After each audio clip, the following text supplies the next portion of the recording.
Alright, Assalamualaikum dan selamat bertemu kembali. Okey, majoriti orang-orang yang jumpa atau WhatsApp saya semua akan bertanya, ada group signal tak? Ada signal tak? Okey. Alright, dia macam ni. Sampai bila kau nak mengharapkan signal pada orang lain?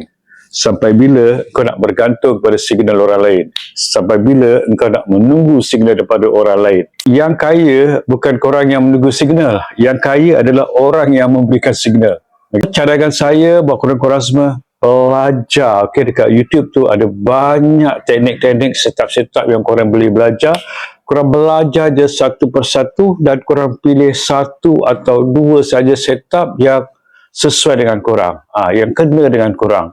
Keep on learning and practicing until you become expert, then money will come to you. Lepas cari satu dua setup dan korang praktikkan hari-hari sampai korang jadi master. Okay? Bila korang dah dapat setup tu, korang kena konsisten je dengan setup tu. So jangan tukar-tukar.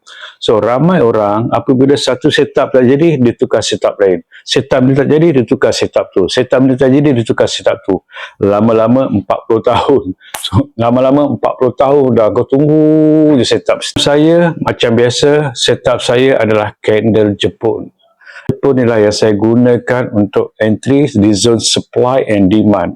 Okay. Tak jadi, it's okay. Jadi aku happy, tak jadi pun aku happy. Alright. So buat korang-korang, kalau korang nak belajar lagi pasal setup candle Jepun, macam biasa, link ada kat bio di atas. Korang cari setup candle Jepun, rahsia setup candle Jepun dan korang klik sekarang.